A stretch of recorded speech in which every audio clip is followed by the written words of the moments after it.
Well, Clash in Italy is set. The match card has been announced, and Monday Night Raw, while a show after a PLE, is now a show going into another PLE. So we're going to break it all down. So with that, welcome to the 716 Sports Entertainment Podcast. I'm your host, Mike, joined by Mr. Don't Be Like Sean. And Sean, what did we think of Monday Night Raw, specifically that go home angle between Roman and Jacob? So was this the first time we've ever had a post-show go-home show in the same night? I think that made for a interesting setup for following a PLE directly into a PLE. And I Feel like honestly, they've done that before. Like there has to have been a Saturday night's main event like a weekend or before or a weekend after a PLE. I honestly don't know, but it made for a little bit of a weird sense to the whole show. But I am very much excited for Tribal Combat. And I think that it's going to steal the show on Sunday because I think Sunday is for Clash in Italy this week, right? Not Saturday. Yes. Yes. And it's going to be weird having a show on a Sunday. But I think that this match is going to be off the chain. I think you're going to have interference, all sorts of craziness going on. And obviously, we'll have our prediction video later in the week. But spoiler alert, I think Jacob Fatu is walking out champion. And I think we're going to have a summer full of absolute chaos. Yeah. Jacob wasted no time putting pen to paper and signed the contract for Sunday's Tribal Combat main event in the for the Clash in Italy show. He then just, completely lost it, tossed off his chairs around, yelled at security at the ringside. Roman made his way to the ring, signed on the dotted line, and ordered Pierce and the security so he could address his cousin. Roman just made sure to say, like, look, bro, you have to acknowledge me when this is all over. And, I'm gonna not only that, but I'm gonna he kind of worded it a little bit weird where he was basically like, not only are you going to acknowledge me, but it's like you're gonna learn to love me, more or less, right? And I thought that was like a little bit interesting out of Roman, but Jacob, as good on the mic as he is, basically was like, look, I'm gonna dog walk your ass and I'm not gonna be acknowledging anybody. So really tense. He definitely had his Captain Jack Sparrow look going on a little bit, which was kind of cool. But yeah, the whole thing was captivating, and I'm really glad that this one didn't end in a tongue and death grip. So that was good. That's actually what I was about to say. I'm kind of happy that this segment didn't end in a brawl again. I think it was more meaningful ending with a little bit of a show of respect for them going into what equivocates to The something. case. Yes, I wasn't. My word of the day calendar had a misspelling on it. Thanks, Michael Cole. But I think it equivocates to how big of a concept the tribal combat thing is for the Samoans, and I think it gives it a little bit more like meaning to it. Yeah. No, I think the whole thing. I think the whole thing's good. And to your point, I am very much looking forward to this match. I think it's gonna be a lot of fun. And I think you're right. I think Jacob's gonna win because if Roman really is gonna be off for most of June, I mean, yeah, I wonder if something's going to happen though, if somebody else is going to get involved, like to your point about Zilla, maybe, or something like that. Because I don't know if they're just going to have Jacob just beat Roman clean for a title, right? Like this soon after Roman winning it. So it makes me think something is going to happen, and if it is in fact tribal combat, people, that's basically just, fun language for it's a no DQ match, right? So the Usos will probably get involved. And yeah, maybe Zilla Fatu gets involved. Tribal combat is just fun language for all the Samoans coming out of the woodwork. You're gonna have a Rikishi sighting, and the Usos, and the Rock's probably gonna show up. You might see I don't know Nia about Jax in that. the background. It's gonna be every Samoan ever will somehow make an appearance. I'm being facetious, of course. Do you think we see Dwayne? I was thinking about it this earlier, and tell me that's not a perfect way to screw Roman over. Is Dwayne does something, even if it's not to indirectly help like Jacob, but he does something that screws up Dwayne or screws up Roman. Because I mean that's the match, right? Like that's the match next year at WrestleMania for Roman. At this point, it's Dwayne. Like we all agree, the Saudi Arabia match is Roman and Dwayne. Like 1,000%. That's what we're gonna do. Barring anything crazy happening with Dwayne, like him hurting himself on like a movie set or something, I have to imagine that that is got to be the direction they're going for this. It's the biggest thing you can have for him at this point left. Yeah. The only thing bigger, I think, is if they found a way to bring back Dean Ambrose and have a triple threat with Rollins, Ambrose, and Reigns. And I don't foresee that happening anytime soon. I also don't foresee that happening anytime soon. So, um, 1 week after Brock Lesnar made his return to Monday Night Raw, shocking return, and he retired, unretired, and still stating that he's retired. Um, and he, proceeded to down Obafemi with multiple F5s. Paul Heyman opened up the show by basically stating, I'm going to hype a match that does not need to be hyped. And he threw it to a pre-taped promo from Brock Lesnar, who basically was like, "Look, bro, you beat me. You straight up beat me, but like this is not it. This is not going to be the end. And I'm gonna take everything from you. This is the quote final chapter." So this brought out Obafemi, who basically made Paul Heyman look terrified, which was also pretty sweet. And he had basically one line here, which is the only thing you need to know from this entire promo, where he said, quote, "At WrestleMania, I was fighting to beat him. Sunday, I'm fighting to kill him." And the crowd went ballistic.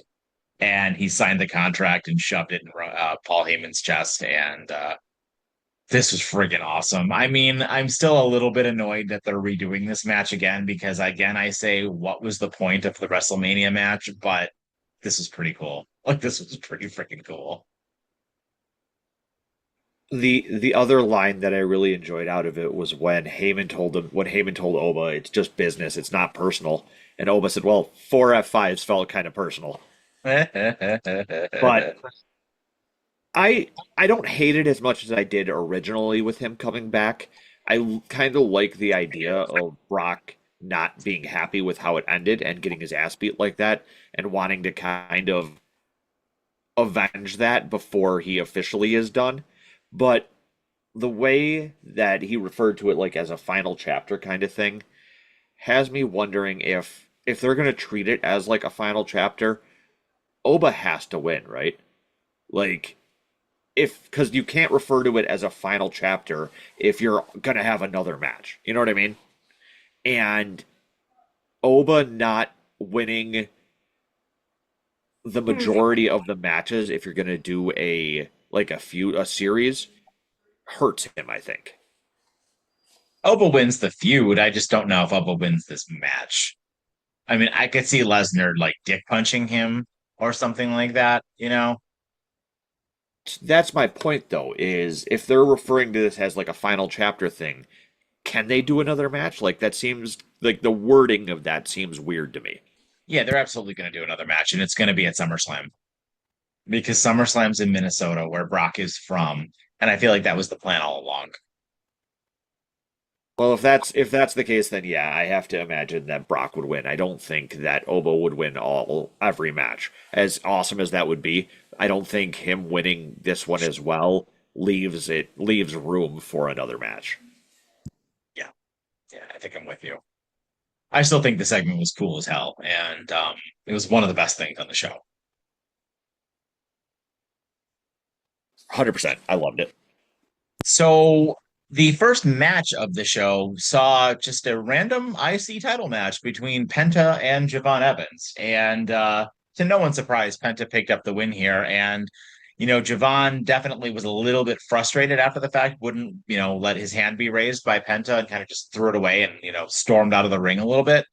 Match itself was awesome. Javon Evans was fresh and he looked good. He was flying around all over the place. And, there were several really awesome near falls towards the end of this match when Javon Evans attempted to go for the OG cutter off a big top rope Hurricane Rana, which was a lot of fun. But yeah, Penta just showed the experience and, just the overall, I guess just yeah, I guess I just want to go with experience and overall willingness to retain, I guess, and caught for the Mexican Destroyer to pick up the win. So I don't know. I liked the match. I didn't love the booking per se, that they just did this, like kind of for no reason with no build.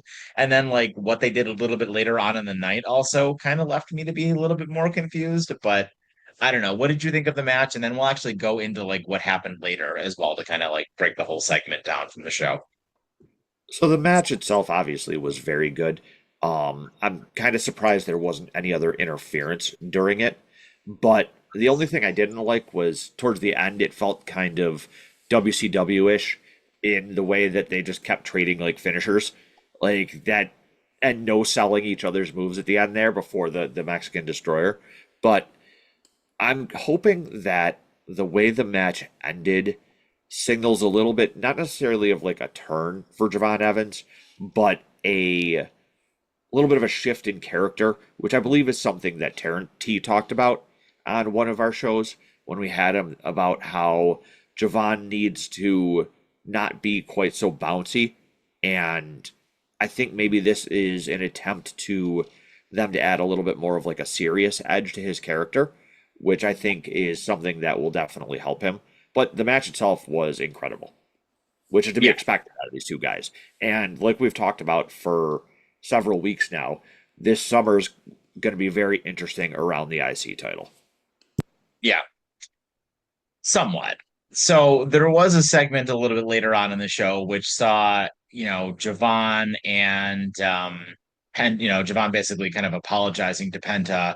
And then we see Ethan Page getting in Adam Pearce's face, being like, why did this dude just get a match? Which was the question everybody was asking. Like, why does this dude just get an IC title match? And then, I did like that Ethan Page is still kind of playing Rusev a little bit, because Penta had offered a title match to Rey Mysterio, and Rusev was like, or Ethan Page kind of played Rusev into being like, well, wait a minute, this dude's getting one ahead of you, like you should do something about it, and that led to a match between Rey and Rusev, which Rusev lost. I mean, I guess I get it, even though Rey's kind of the de facto GM of AAA right now. So I don't really know what the hell they're doing with this whole thing. I mean, the match between Ray and Rusev was fine, and Ethan Page was at ringside for commentary.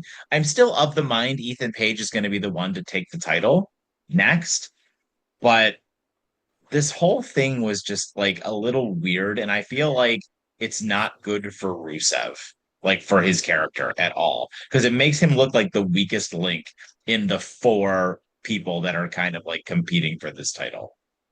So the whole Ray thing, I part of me feels like it is a going away thing for him, since he's going to be going to be the, like you said, the de facto GM for AAA. And I think that they had wanted to do a out of respect match between him and Penta. So and I mean, we've seen it in the past before where champions can offer title shots to whoever the hell they want to. So like I get the being mad about it, but get over it. Like he's Penta's the champ, he can pick and choose challengers whenever he wants. You know what I mean? Like as far as if he wants to offer somebody a match. But I do think the Ray thing is kind of just a like before he goes away. But the part that I think confused me was the throwing of Dragon Lee into it. Like, why wasn't it Penta that came out to help Ray? Like you made this whole big deal of this show of respect, yet it's Dragon Lee that comes out to help save him instead of Penta. Seemed a little bit weird to me. Yeah. Yeah, I don't really know what to make of this whole thing. And I don't love what it does to Rusev's character per se. I mean, I still think it's these four guys kind of lined up. Maybe they're just trying to insert Dragon Lee into this too, but I don't know. I don't really know like where I want to take this. They probably just doesn't seem like they probably have anything for Dragon Lee to do right now. So that's probably why they did that. But Yeah. I don't know. So we did find out that Logan Paul suffered a tricep tear and is going to be out for a while. That sucks. That sucks a lot. I mean, Vision are I don't, cursed. yeah, I mean, I don't care much for the guy, but basically makes Braun Breaker now a de facto tag team champion, I guess, as Yep. per what Paul Heyman said. So Joe Hendry was attempting to do another fun concert, and I don't know what they're going to do with Joe Hendry now because Austin Theory came out and obviously just beat him senseless with a chair. But Joe Hendry's whole thing was he's going to feud with Logan Paul, and now Logan Paul is gone. And I kind of assumed he was going to be part of Rollins' group, but like, what are we going to do with Joe Hendry now? And we'll talk about like the other stuff with Seth Rollins and the Street Profits in a little bit, but like, where does Joe Hendry go from here? Well, tell me that segment where he got attacked by Austin Theory didn't feel like a written off TV for a while segment. Like when you generally when someone gets their head crushed against a ring post with a chair, usually that's being written off TV for a little while. So I'm Yeah. wondering if that's why they did it that way, is to set him aside until it makes sense to bring him back and utilize him.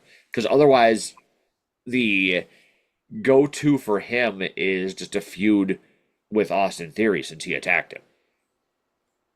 Yeah, I mean, I guess so, but are you just going to have Joe Hendry just beat one half of the tag team champions? I mean, I guess you could, and I don't really want Joe Hendry to lose his first feud, because that makes him look like a chump. So I think you're right. Either he's got to be written off TV, or I don't know, maybe Seth Rollins' group just gets bigger here. Spoiler alert, we'll talk about that now. So we had another segment with the Street Profits and Seth Rollins backstage where Seth was like, "Look, the Vision is a force, and I we got to work together to beat them because otherwise, had Braun Breaker not come out, you guys would have been tag team champions on Saturday at Saturday night's main event." And while Dawkins was mostly agreeing with him, Montez was like, you're a liar. Everybody you've been with is you've betrayed and all this stuff, which is good continuity, right? Like we're paying attention to that.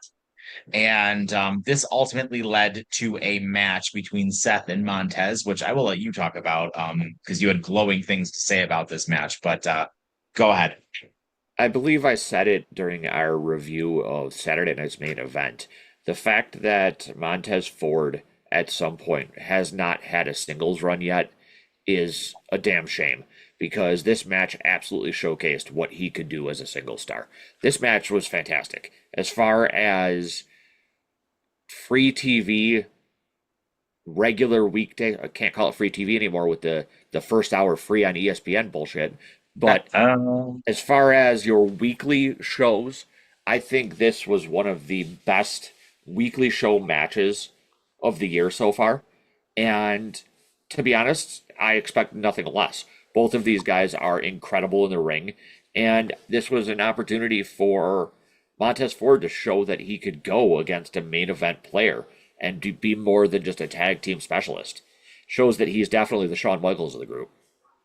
yeah, I agree with you. I think the match was spectacular. Obviously, Seth did pick up the win, and we saw Dawkins, getting beaten down at the edge of the ramp after the match was over when both guys were exhausted, right? So, yeah, I would assume it's going to lead to these guys becoming some kind of faction for, the foreseeable future. But yeah, I loved everything about this match. I thought it was absolutely fantastic. Yeah, no, these two guys gave left it all in the ring, and the fact that it came down to both of them being like that exhausted going against each other, I think was the right decision to make Ford look that good even in a loss. Yeah, yeah, totally. So, Which, can I say yeah, I really like this side of Austin Theory. I think that the whole just trying to take everybody out because Logan Paul got hurt, which, like you said, it sucks that he got hurt, especially with how good of a wrestler he is. It's just that Vision group. The sooner they get disbanded, it feels like they are just snake bit. yeah. Yeah, I mean, it's just how pivotal they all are to like storylines, right? Like three of the four of them have been hurt, and it is majorly changed storylines, so it's been tough. Yeah, for the whole group. Which takes us to the bad, I think, because I kind of want to put everything else on this show, the next three things we're going to talk about, into the bad. And I want to start with Bailey and Lyra versus Raquel and Roxanne. I don't give a crap about this at all. This was kind of a nothing match. Obviously, the face team picked up the win after some shenanigans, but more, and I don't even really want to say too much about the match. The match was fine. Like, it's a match I will never go back and watch again. But why I want to put this into the bad is because what the hell are we doing with Liv Morgan? What are we doing with the women's champion on Raw right now? Stephanie Vaquer has been written off of TV. So, what are we doing with the women's champion? She has no feud. She's not leading into anything. There's no rematch for this weekend. We have no idea what she's going to do. I assume they're just going to throw together some random thing for Night of Champions, if she's even there at the end of June. So, like, why is it we're a month removed from WrestleMania and you have no program for your women's world champion at all on Raw? Like, and I don't know if that's a sign of it being the Judgment Day and they're just a vortex, but like I'm really starting to think that putting the belt on Liv might have been a mistake. She hasn't even defended it yet, has she, since she Nope. won it? Nope. So has she had a match at all since she's won Nope. it? Oh no, she did. She had that match against again, was it Sol Ruka when Sol debuted?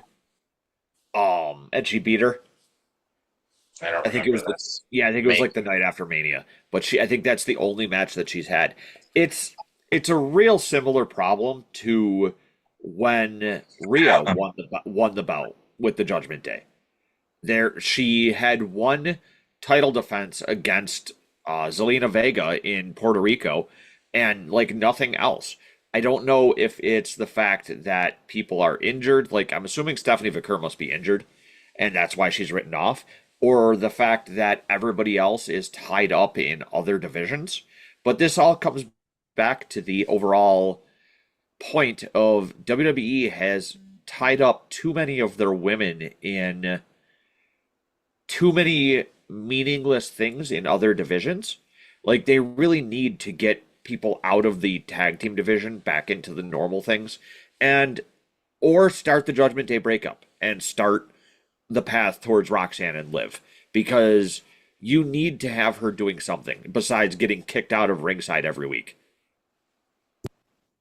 Yeah, I mean, I guess so. I don't know, dude. I don't know where we're going with this or like what we're planning on doing with like any of this at all. I kind of want to disagree with you a little bit about Rhea. Rhea was at least on TV every week and she had speaking segments every week and she called people out and she acted like a badass. And I think that's kind of all I need from my champion, frankly.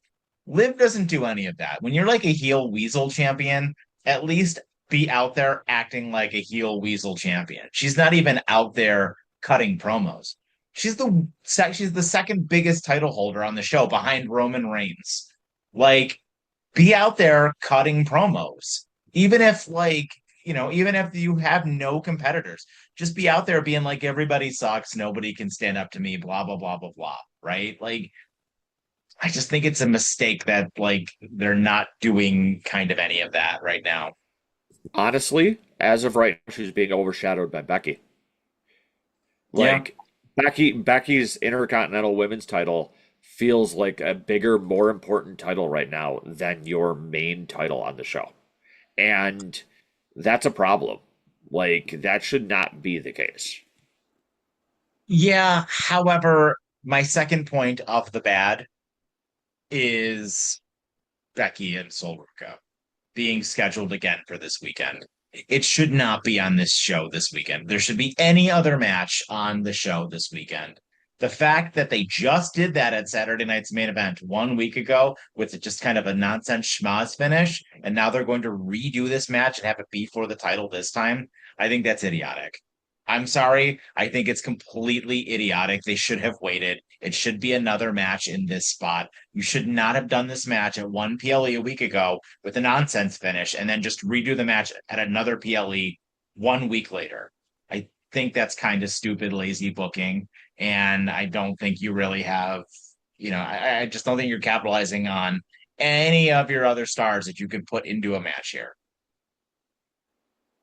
See, this normally I don't disagree with you, but I think I'm okay with this one because with the way that they ended that match and Becky more or less cheating to win, it's or cheating to get out of the match, it it's more of a punishment than anything else to her by forcing her to defend it.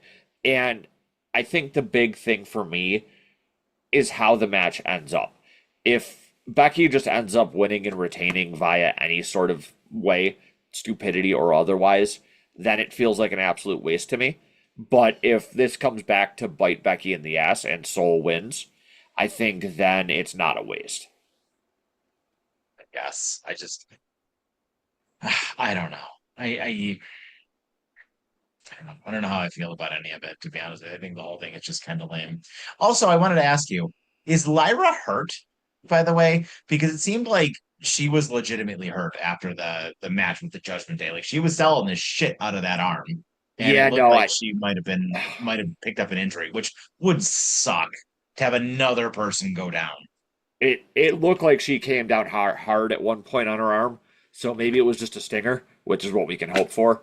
Yeah. Because like you said, it would the rash of injuries lately has been very unfortunate. Yeah. Which takes me to the last thing in the bad on Monday Night Raw.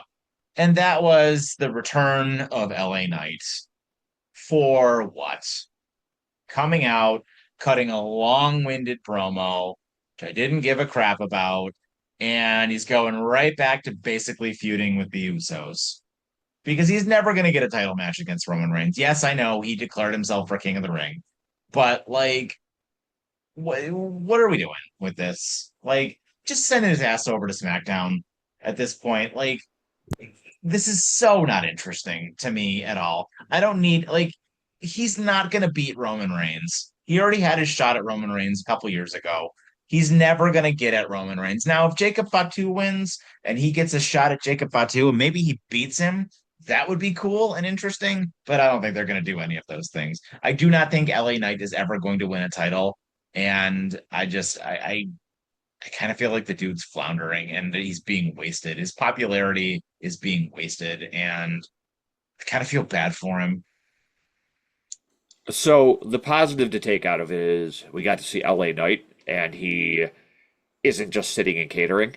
The negative is the fact that I think he is a victim of circumstance, and it's the fact that the WWE's writers' room hasn't been able to figure out what really to do with him after having to move Gunther to SmackDown. That's where this problem started because they were setting up for him to feud with Gunther and have at least that mini feud with him, only for the plans to change as far as Brock Lesnar and all that goes, and Gunther to be forced over to SmackDown.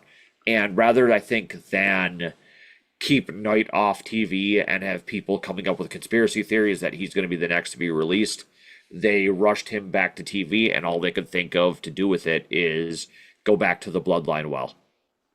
Yeah, it's like kind of like the break glass in case of emergency thing, right? Like just go Yeah, back to the bloodline well, and it's just super it disappointing to me.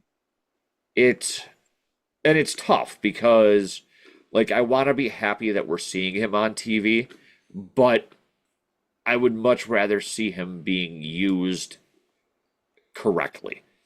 Yeah, Rather than, oh, well, hey, Jimmy and Jay, if you guys start acting up in the bloodline again, that's going to become my problem. It's like, okay, dude. I've seen him cutting the same promo for like 2 months now. And I've seen Jimmy Uso cut this exact same promo like 100 times. Don't interfere in family business. Like I've seen Jimmy Uso do this like 100 times now. The problem is they don't really have anything else for him to be doing at the moment, and they just took, what's the word I'm looking for, the low hanging fruit here, and just the first opportunity for something that didn't require the writer's room to have to overthink it. Can I also just say though too, the Usos used to be characters, and Yeah, now they're lackeys again. yeah, They used to be characters. Jey Uso was the champion, and he was they interesting for a little while. And Jimmy was interesting for a little while. Now nobody's interesting, and nobody's a character anymore. and I they're all think just supporting cast, and that to me is kind of dumb. so. In argument to that, I think when Jacob wins the belt and what that's going to do to the bloodline, I think will change that for Jimmy and Jay because it's going to force them into unfamiliar territory with having to acknowledge somebody else. So I think that that is going to lead to a very interesting story because of just what's going to happen out of it. And so I think that changes just based off of what's going to happen there. I think it's just the timing of things for them has them in like a weird place. Yeah, I guess so. So, so that was Monday Night Raw in a nutshell. So, what is your final opinion and rating of the show? Well, as a post show, wasn't very impressed. The post show As a and the go, pre-show. hold on. As a post show, wasn't very impressed, but as a go home show, I I I enjoyed it. As dumb as that sounds, I think I got to give it. If we're doing now that we're doing out of letters, probably a B plus. I think it was a one. It was a pretty good go home show. The match, a couple of the matches were fantastic, and they set up way more storylines going into Italy for our. In case you weren't aware, this is the first ever PLE out of Italy. So, What I heard. That's what I heard. and don't forget, Yeah, first hour is free on ESPN. it started. They put the Cody match on too. Cody and Rhea Wait, match are both going Cody to is be on. on the free. Cody's going to be on the free one. Yeah, Cody's on the free one, and Rhea's on the free one. I'm Yeah, gonna vomit. yeah. Anyway, yeah, I agree with you. I mean, the show is fine. There's some stuff that's stupid, but the Oba Femi and Roman Reigns continue to save these shows and make them worthwhile. The Vision stuff is excellent. I thought the match between Seth and Montez was awesome, but just some other stuff with the women's division and some characters that are just not doing anything with leaves a little bit less to be desired. So I think with that, my final rating for the show is a the curse is real because the Caps got swept out of five. They are So, cursed. so that is our show, guys. Thank you so much, as always, for joining us. Let us know what you guys think in the comments down below. Did you enjoy the pre-post show that was Monday Night Raw this week? We do love to hear from you guys. As always, we appreciate the support. And with that, I've been Mike, joined by Mr. Don't Be Like Sean. Have yourselves a fantastic evening and take care.